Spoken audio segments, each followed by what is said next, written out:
그래서 제가 이 모빌리티 세상의 심장이라고 말씀드리는 거고, 그래서 2차 전지 주식은 정말 함부로 팔면 이 금땡이가 제법 조금 비싸졌다고 팔아가지고 돌땡이를 사는 거라니까요. 거기까지 플랜을 이런 걸 다 한 다음에 매수 주문을 해야 된다는 거야. 근데 나라의 흥망성쇠와 기업의 흥망성쇠가 다르지 않거든요.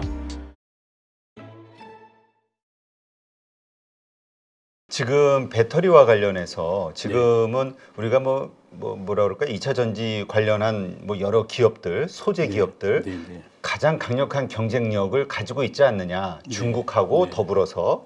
그러다 보니까 중국하고 계속 시장에서 맞부딪힐 수밖에 없는데, 그렇다면 이걸 하나의 제조업 관점으로 봤을 때 우리가 중국을 과연 가격 경쟁력으로 이길 수 있을 것이냐, 이런 고민하시는 분들도 있더라고요. 일단 이런 경쟁력은 어떻게 보세요?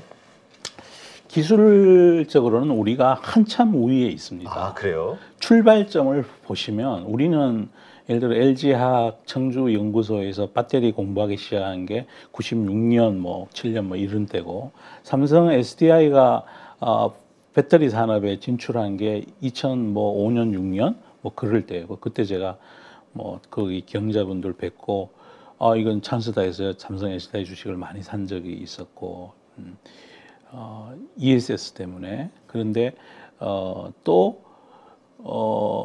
중국은 언제부터 했느냐 하면 LG, 삼성 그 뒤에 했습니다. 그래서 예를 들어 2000년대 걔들이 처음 배터리 한다 그럴 때 가서 보면 아줌마들이 모여 앉아가지고 둘둘 말고 그런 정말 그러던 시절이 있었다는 거예요. 기술의 경쟁력은 우리가 한참 앞서 있습니다. 그리고 요거는 아까 챗 GPT 얘기할 때 진입장벽이 없다고 했잖아요. 걔가 진입장벽이 없는 이유가 디지털 기술이기 때문입니다. 그렇죠. 누구든지 다 할 수 있는. 이게 근데 배터리는 화학 공정이거든요. 이거는 정말 아주 정밀하게 해야 되는 거예요. 레시피가 온 천하에 공개되어 있다고 그래도 다른 나라들이 못하는 이유가 이게 아날로그 기술이기 때문인 거거든요. 그래서 기술적으로도 우리가 훨씬, 아날로그 기술이라는 것은 경험에서 조금씩 미세하게 조정해야 된다는 거고, 그거는 곧 출발한 시간 차이가 기술 격차 차이라는 거예요. 누적된 시간이 많아질수록, 만들어 본 솜씨가 많아질수록, 주방에 요리를 한 경력이 길수록 손끝에서 맛있는 요리가 나오는 거예요. 재료는 똑같은데 어떻게 요리하느냐에 따라서 전혀 다른 결과가 나타나는 그 인더스트리라는 거예요. 이 인더스트리가. 그러면 출발선이 빠른 놈이 장땡인 거예요. 그렇군요. 수율에서도 그거를 나타나게 될 거고, 신제품에서도 나타나게 될 거다. 그리고 그런 원래 배터리 기술 자체에 대한 불리함을 폼팩터로 혹은 전기 자동차의 디자인으로 중국이 막 허겁지겁 따라오고 있는 그런 거다라고 보시면 정확할 것 같고요. 여기 화면 한번 살짝 보시면 글로벌 전기차용 배터리 점유율입니다. 작년도 기준. 보면 CATL이 1등, LG 에너지 솔루션이 2등, 차이가 많이 나는 2등. 근데 이걸 보실 때 이건 어차피 이제 지나간 백밀러예요. 이게 투자하는 거는 앞만 보고 가는 거라서 이 백밀러 보시면 안 되고, 다만 이 백밀러의 원인을 우리가 알아야 앞으로 어떻게 될지를 상상해 볼 수 있는 거잖아요. 글로벌 자동차가 작년에 8천만 대 팔렸답니다. 그 중에 중국은 한 2,400만 대가 팔렸고, 그 중에 중국의 전기차 침투율이 20%입니다. 글로벌 평균 전기차 침투율은 10%인데 중국이 20%, 독일이 24%. 그러면 중국이 차지하는 침투율이 글로벌 10%의 5%를 차지한다는 거예요. 그렇군요. 그런데 우리나라의 배터리 회사는 중국의 품질이 좋아도 중국 정부에서 보조금을 안 줘. 번번이 이상한 뭐가 미달이니 뭐든 이래가지고 보조금을 주질 않고 자국 기업들을 한테는 보조금을 많이 주고 키운 거예요. 전기차 보급률을 20%까지 올리면서 2,400만 대를 20%까지 보급률을 올리면 그 막대한 돈이 그 수익이 CATL이나 BYD나 이런 데 간 거예요. 지나갔다는 거죠. 그런데 진영 논리에 따라서 혹은 또 산업의 경쟁력의 차이에서 또 효율에서 우리 기업들이 잘 하니까 우리가 중국에도 팔 수 있었다면 그런 장벽을 안 만들어 놨더라면 이 점유율이 안 나온다니까요. 우리 거는 안 받아줬다니까요. 그래서 현대차도 중국에서 자동차를 팔려면 할 수 없이 CATL 인산철을 썼어요. 아, 그렇군요. 그래서 그러면 전체 자동차 시장 중에서 중국이 25%, 4분의 1 정도 되는 시장인데 그 나머지 시장에서는 침투율이 2.5%도 안 된다고 봐야죠. 다 그게 5%인데 거기 또 독일이 또 굉장히 많이 그 침투율이 높으니까 특히 미국이나 캐나다, 기타 뭐 아시아 국가들 전기차 뭐 길거리에 보면 뭐 침투율이 높지 않습니다. 네. 그럼 이 침투율이 높아지게 될 거 아닙니까? 그렇죠. 미국이 IRA 법을 만들면서 지금부터 보조금을 저번에 말씀드렸듯이 우리 저 430억 불인가요? 뭐 하여튼 엄청난 돈을 쏟아부으면 당연히 올라갈 거고. 그렇죠. 처음에는 자동차가 비싼 제품이니까 경기 영향을 일부 받겠지만 결국은 가야 된다는 거죠. 그래서 2차 전지 투자하시는 분들은 제발 단기적 시각으로 보지 말았으면 좋겠어요. 그리고 증권사에 나오는 레포트나 이런 걸 보면 다 원래 이익을 가지고 밸류에이션해서 싸다 비싸다를 몇 배로 잡으니까 50배, 60배라고 그러면 어휴 비싸네. 그런데 D를 보면 확정된 캐퍼를 보면 엄청나게 뒤에 숨어 있는 게 더 많거든. 그런데 시간은 착각착각 흘러가요. 그러면 원래 말이 지나고 나면 할 수 없이 애널리스트 분들은 또 내년도 가갖고 밸류에이션을 해야 돼. 그러면 또 달라져. 숫자가 어마어마하게 달라진다는 거죠. 제가 그래서 이 그 글로벌 전기차용 배터리 점유율 요걸 제가 꼭 말씀드리는 이유는 이걸 가지고 언론에서 일부 보도된 걸 보면 우리 큰일 났다. 아, 우리가 중국의 점유율 다 뺏겼다. 이런 논조로 말씀하시거든요. 그거는 제가 아까 증권면을 보면 Y이고 Y를 만드는 건 여기 있는 X 함수라고 말씀드렸잖아요. X 값을 모르고 Y만 보고 얘기하는 거랑 똑같은 거예요. 그래서 이 뒤에 X 변수들을 보면 그런 사연이 있었다. 우리나라 제품은 중국에서 안 사줬고 탈락을 시켰고 자기들 것만 열심히 밀어서 중국의 속셈은 뭐냐 하면 그래서 요 기업들을 빨리 키워서 늦게 출발했지만 빨리 키워서 글로벌에 나가게 하려는 속셈. 근데 그거를 서방이 즉 미국이 안 돼. 나 그렇게 하는 꼴을 못 보겠어라고 어긋장을 놓는 게 그 법인 거예요. IRA 법. 네. 거기에 하나 더해서 화면을 봐보시면 제가 항상 이제 진영 자꾸 말씀을 드리는데 신냉전 어쩌고 그러는데 제가 그때 그랬잖아요. 중국이 러우 전쟁에서 애매모호한 태도를 취하니까 아마 유럽도 IRA 법에 어떤 그 강물에 대한 그거를 이제는 중국의 눈치를 덜 보면서 미국하고 동조할 가능성이 크다고 제가 말씀드렸잖아요. 그 첫 징조예요. 아, 그래요? 여기 화면을 보시면 미국하고 EU가 핵심 강물 클럽 창설을 모색한대요. 차 배터리 원료 중우전 줄여라. 이건 이 세부 내용을 보면 여기 투자자분들이 검색해 보시면 돼요. 무슨 내용이냐 하면 유럽에서 미국으로 수출하는 전기차에는 IRA 법에서 정한 강물 규제를 준수해라. 그러면 너네 차를 미국에 수출했을 때 보조금을 똑같이 줄게. 그 대신에 원재료는 이 법에서 정한 대로 해라. 중국 거 쓰지 말라는 거죠. 중국 배터리 쓰지 말라는 거예요. 여기서 말하는 원재료는 전기차의 원재료는 배터리니까. 그렇죠. 그 얘기라고요. 그러면 일단 이게 만약에 이 핵심 간물 클럽이 창설을 모색한다는데 이게 정말 창설이 되면 바로 유럽의 독일에 있는 자동차 회사가 미국향으로 만드는 모든 전기차 배터리는 한국산을 써야 돼요. 달리 대안이 없어. 대안이 없어. 그러면 이런 것들이 밸류에이션에 숫자로 지금 나타낼 수 있느냐? 없다니까요. 그런데 그렇죠.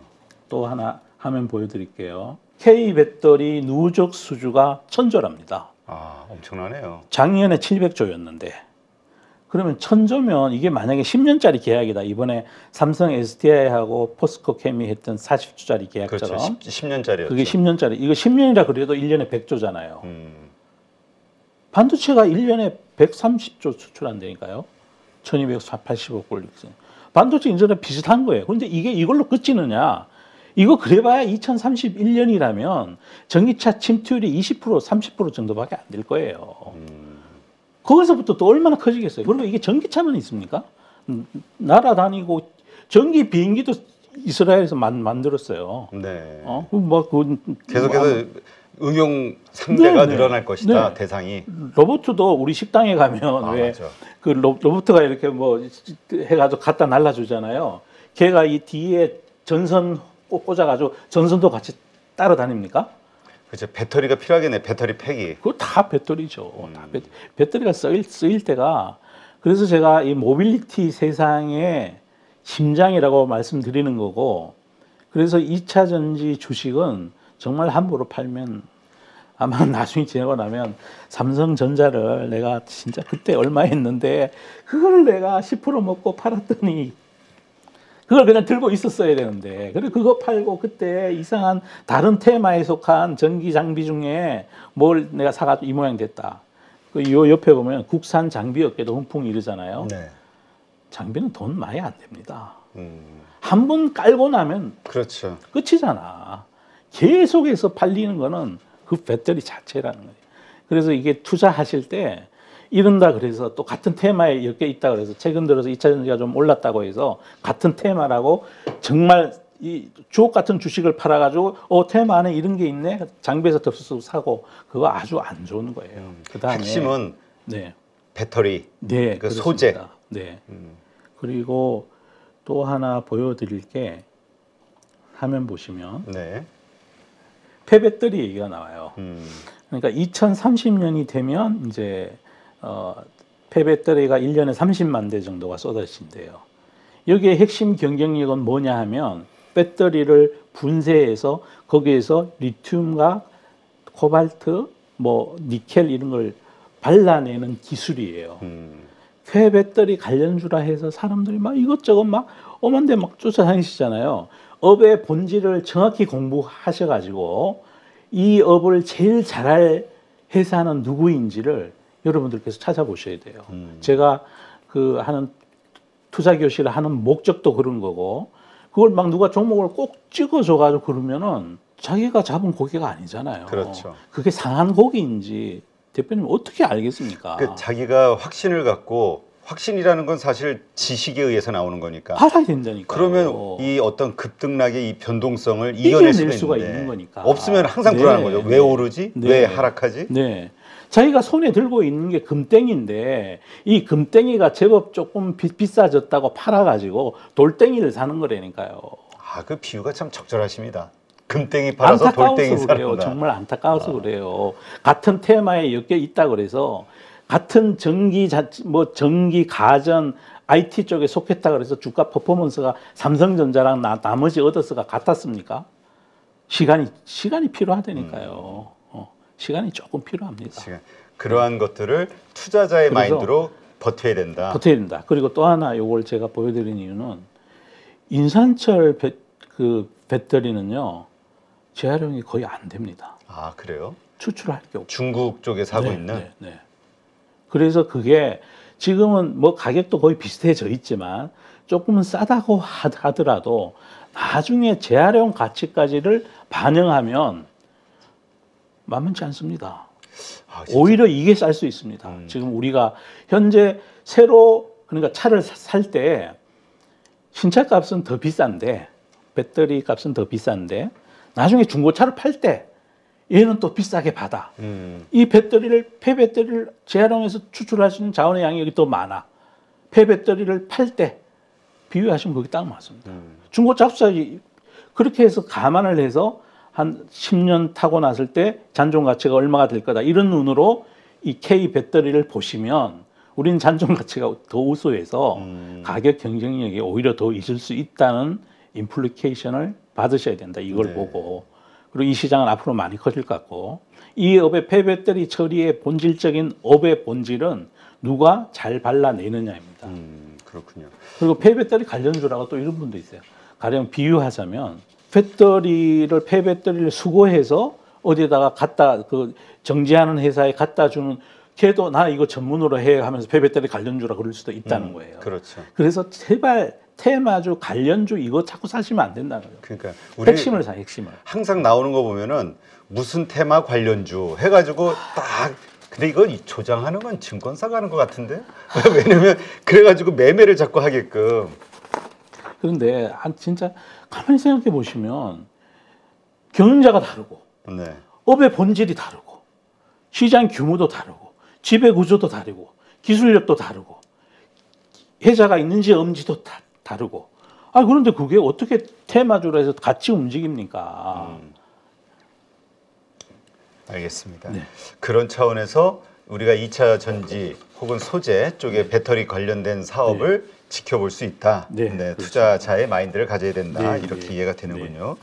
근데 진짜 이 말씀 들으니까 저도 문득 떠오르는 게 작년에 한국 자동차학회 그 관련되신 분을 한번 인터뷰를 했는데 이항구 박사님 아니세요? 아니요, 이항구 박사님 아니고 다른 분인데 네. 그 유럽하고 네, 이제 네, 그 네. 유럽 네. 그 담당자들하고 회의를 하고 오셨다고 그때 네, 네, 마침 네, 네. 그런 얘기 하시면서 네. 했던 얘기가 네. 지금 기억나는 게 네. 유럽에서 지금 가장 신경 쓰는 게 앞으로는 리사이클링. 네. 이 배터리를 누가 네. 더 어떤 회사나 어떤 배터리가 더 효율적으로 네. 많이 하게 할 수 있느냐를 네. 네. 가장 점수를 네. 많이 주는 네. 그 지표로 삼을 것 같다. 네. 이런 얘기를 했다는 네. 그 말이 떠오르네요. 그러니까 제가 비유해 드렸잖아요. 신차 값은 조금 비싸. 음. 인산철보다 우리 배터리를 쓰면. 근데 나중에 중고차 값이 우리는 훨씬 비싸. 그럼 이거 더하기 빼기 해보면 결과적으로 알 수 있지 않을까요? 그러면 그게 앞으로 이제 전기차 보급률이 이제 마에 10%를 넘어갔어요. 네. 10% 법칙이라는 게 있지 않습니까? 그렇죠. 10% 되면 다른 애들도 할 수 없이 따라와야 된다는. 그럼 뭐 지금부터 이제 전기차가 막 본격적으로 이제 경기만 좋았다면 원래 막 침투율이 더 올라갔을 텐데. 그래서 뭐 점점 많아지면 이제 폐배터리에 대한 생각을 더 많이 하게 될 거고. 그러면 그 관련된 인더스트리도 많이 이제 붐업이 될 거고. 그때가 되면 인산철 배터리 타고 다니다가 나 이거 팔래 이러면 그거 어떻게 처리하지? 이렇게 될 수 있다는 거죠. 그런데 우리나라 배터리는 추출할 게 제법 된다는 거죠. 제법.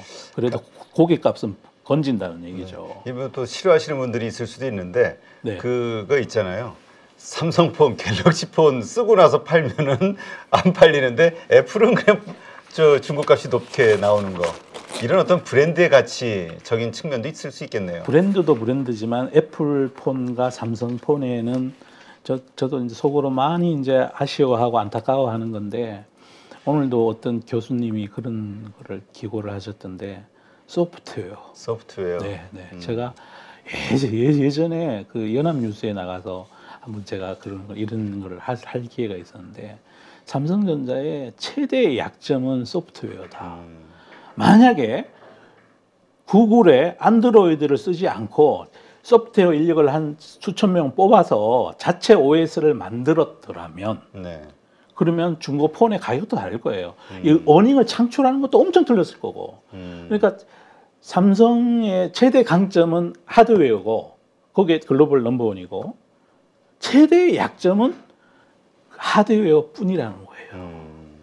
그래서 파운드리를 잘 못하는 이유도 설계 인력이나 이런 소프트웨어적인 거를 없단 말이에요. 네.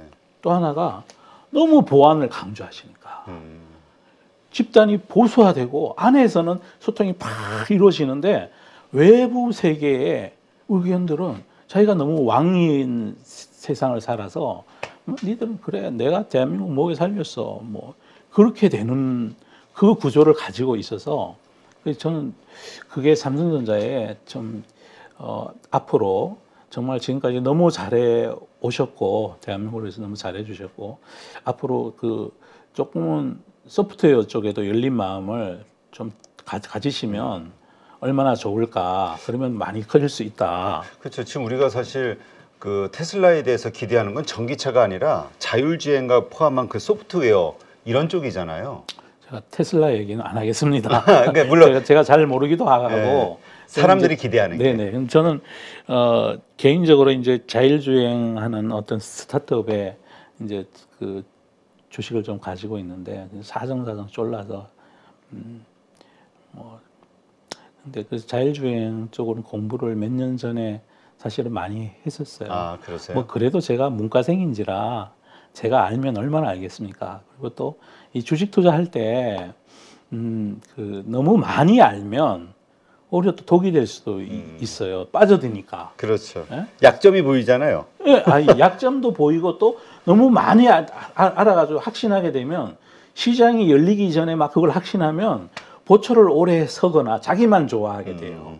그래서 이 시장도 화폐 시장도 함께 봐야 되는 업이라서 뭐 아는 거 정도로 하면 이과 출신 분들이 주식 투자를 제일 잘해야죠.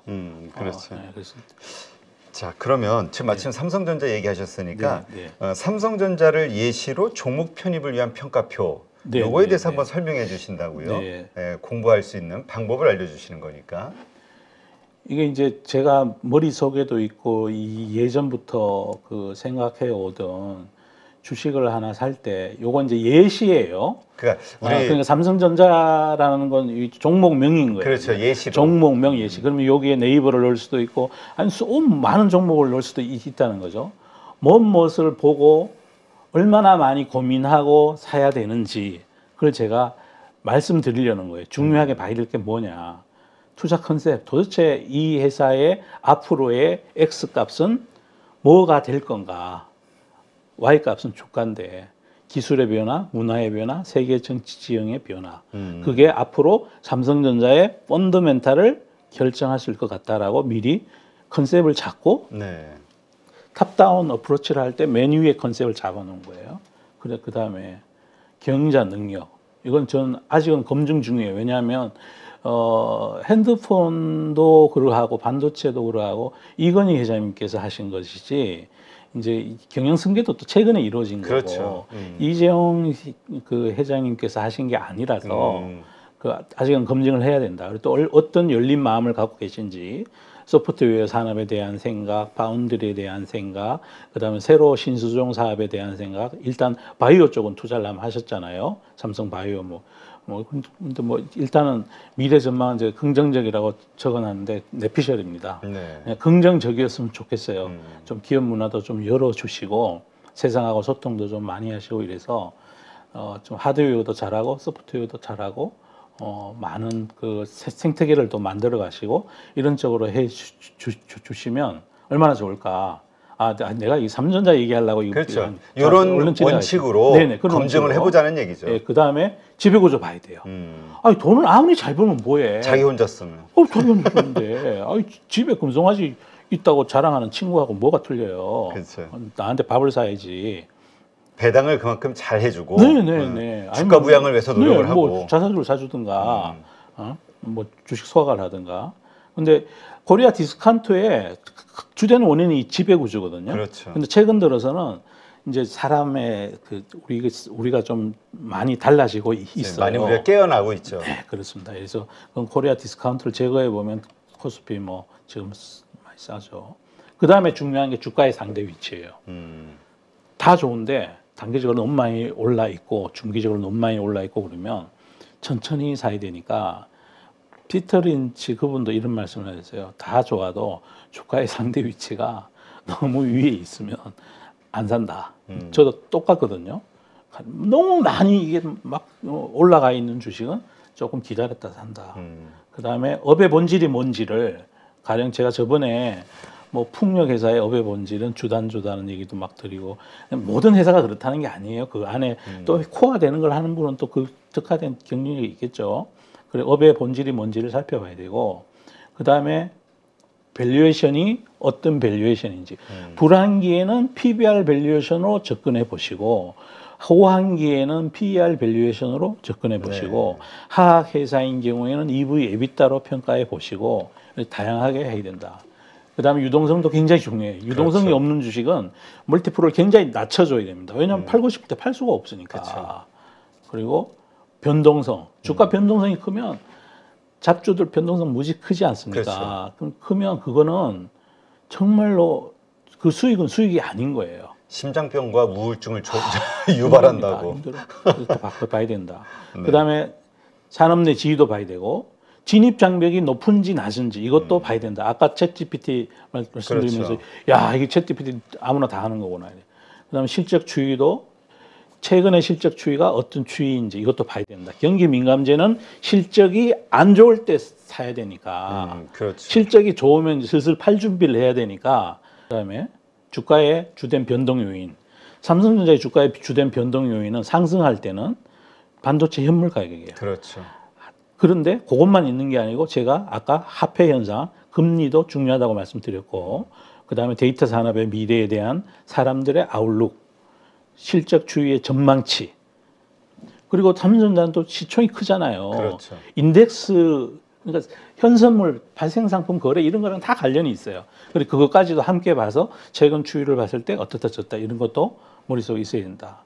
기업의 역사적 위치가 이게 젊은 주식인지 그렇죠. 나라의 흥망성쇠와 기업의 흥망성쇠가 다르지 않거든요. 뭐 아무리 혁신적인 군주가 정조라는 분이 나오셨잖아요. 그리고 고려 때도 말기에 공민왕이 진짜 개혁 정치를 한번 해보려고 그랬어요. 네. 그런데 켜켜이 묵은 그 국가 시스템 내에 존재하는 역사의 때 그걸 못 이겨내는 거죠. 변화가 안 돼. 그 시스템에 다 녹아 있어서. 그래서 우리가 어떤 기업의 성장이 끝나가는 무렵에 사고 있는 건 아닌지 그건 지켜보죠. 그걸 확인해야 된다는 거예요. 그래서 저는 이왕이면 조선의 역사로 치면 태종 시대의 역사, 그런 조선? 성장하고 있는 네. 과정에 있는 주식. 그 이성계는 사고 싶지 않아. 왜 그러냐면 벤처니까. 그렇죠. 될지 안 될지 모르니까. 그렇죠. 근데 궤도를 쫙 잡아가지고 태종 지나가고 나서 세종 정도 되면 막 꽃을 피우기 시작하잖아요. 그때 매수 찬스야. 기업을 보면. 그런데 그리고 올라가다가 막 쓸데없는 짓 해가지고 뭐 연산군 와서 진짜 뭐 엉망을 지어놓고 그 뒤부터 이제 사실 임진왜란이 일본의 야욕 때문에만 일어났느냐? 야욕이 아무리 커도 상대방이 강하면 그렇죠. 우리 자체가 약하니까. 못 덤벼요. 그럼 우리나라가 약해지게 된 결정적인 동기가 저는 명종 시절 그때부터 아니겠느냐. 그 뒤에는 걷잡을 수 없이 내려가다가 영조, 정조 시절에 한번 쇄신하려고 그랬어요. 그런데 안 되잖아. 그렇죠. 쇄신하려고 그러니까 언니 와서 죽여버린 거 아니에요. 당파 뭐 이러면서. 그게 역사의 무게를 그러니까 기득권. 네. 역사의 때가 사회 전반적으로 다 있는 거예요. 그래서 이 기업은 어디쯤 와 있는지. 그가 어떻게 보면 야 앞으로 이 신성장 산업이 이건데 우리 지금부터 여기 적극적으로 기술 투자하겠어. 요 단계가 아니라 몇 년 전부터 기술 투자한 것이 이런 성과를 보이기 시작하네. 이럴 때네요. 이럴. 그래서 그거는 이제 앞으로 경영자분께서 경영자가 사람도 경영자가 뽑고 돈도 경영자가 최종 집행하잖아요. 어느 쪽으로 집중해서 삼성전자라는 거대한 이 정말 엄청난 푸텐이 있는 이 그룹을 어떻게 해 나가는지가 이제 저는 초미의 관심사고 대한민국 전체가 응원해야 됩니다. 네. 그 다음에 또 시장의 흥분도도 봐야 돼요. 막 동학 게임이 서학 게임이 그러면서 뭐 난리 나 있으면 그건 살 때가 아니고 네. 그 외에 하드웨어인지 소프트웨어인지 필수 소비인지 경기 민감 B2C인지 B2B인지 얘가 갑인 상태에서 이익이 잘 나오는지 을인 상태에서 나오는지 제가 이건 뭐 시간상 이것만 갖고도 몇 시간을 떠들어야 되는데 제가 한번 이제 차근차근 네. 나눠서 이제 좀 네. 심층적으로 얘기해 네, 주시죠. 네. 그래서 네. 제가 이제 교실하는 이유도 이런 거를 자세하게 좀 이렇게 설명을 드리고 그래서 우리가 투자를 좀 했으면 그러니까 저 투자 교실이지 매매 교실이 아니거든요. 그래서 좀 투자할 때 어떤 거를 고려하고 해야 되는지 제가 보여드리는 거예요. 외국인 지분을 좀 봐야 되고 지금 이게 봄인지 가을인지 씨를 뿌려야 될 때인지 거둘 때인지 이런 거 봐야 되고 그리고 그런 다음에 최종적으로 만약에 내가 본 대로 안 갔을 때 리스크 관리는 이럴 때 내가 리스크 관리 한다. 그 기준이 제 나름대로 생각해서 상승하는 연봉상의 추세선을 6개월 이상 붕괴하는 국면이 오면 모든 것을 다시 점검해보고 액션해야 된다. 이제 거기까지 플랜을 이런 걸 다 한 다음에 매수 주문을 내야 된다는 거야. 근데 계속 안타까워하시는 게 우리가 너무 쉽게 매수를 쉽게 한다. 매일 모르면서. 추천 종목이 달라 매일. 매일 조선을 건국하고 매일 로마를 건국해. 아이고 능력들이 얼마나 좋으신지 나는 네. 진짜. 알겠습니다. 이러한 것들. 네, 하긴 뭐 지금 작년에 어떤 시장 환경 때문에 매매가 답이다라고 생각하시는 분들도 있을 수 있는데 하여튼 또 이러한 각도에서 자신의 투자 마인드, 그다음에 환경, 그다음에 투자 성적 이런 걸 좀 감안하시면서 다시 한번 뭔가 재점검을 해볼 필요가 있겠네요. 제가 그분들을 평가하는 게 아니에요. 주식시장에 돈 버는 방법은 여러 가지가 있기 때문에 그분들은 그분대로 잘하시는 자기가 잘하는 걸 하시면 돼요. 근데 저는 이 방송 보시는 분들, 이 영상 보시는 구독자분들 중에 생업이 있고 자기가 이 주식을 많이 오랫동안 못 쳐다보는 분, 네. 학교 가서 공부를 해야 되거나 생업이 있거나 하루 종일 그 매매를 못 하시는 분들, 그런 분들한테는 이런 제가 얘기하는 투자 방법이 맞다는 거죠. 귀신같이 잘 하시는 분들은 제 말을 듣지 말고 그렇죠. 원래 잘하시는 방식대로 하시면 돼요. 그분들은 천재적이신 거죠. 그러니까 우리 평범한 일반인들, 네, 그렇습니다. 일반인들 입장에서는 네, 이러한 그렇습니다. 식으로 생각해 보면서 네, 실력과 경험을 네, 쌓아나가야 된다. 그렇습니다. 네, 이렇게 일반인이면서 프로들이 하는 동네에 가서 싸우는 거는 처음부터 지려고 작정하고 하는 전쟁이에요. 알겠습니다. 네, 오늘도 네, 또 감사합니다. 이렇게 해서 네. 우리 서재영 대표님과 함께 정말 우리 개인 투자자들에게 도움이 되는 내용으로 또 이렇게 방송을 하게 됐는데요. 아마 방송 보신 많은 분들이 지난번에 이어서 또 많이 뭐라 그럴까요? 우리 서재영 대표님께 박수를 보내드릴 것 같아요. 아유, 아닙니다. 저 틀릴 때도 많고요. 그래서 이제 제가 어떤 전망을 한 거 보다가 이런 방식으로 공부를 하셔서 결정을 하셔야 그렇죠. 나중에 저에 대한 원망도 없으실 거고 제가 뭐 코스피가 뭐 좋을 것 같다 이래서 주식 사셨는데 나중에 제가 신이 아닌데 내일 온 세상에 일어날 일 다 모르잖아요. 떨어지면 아이고 저 책임 못 집니다. 네, 알겠습니다. 자, 이렇게 좋은 인사이트 함께 해주신 서재영 대표님 고맙습니다. 감사합니다. 대표님 고생하셨습니다. 네.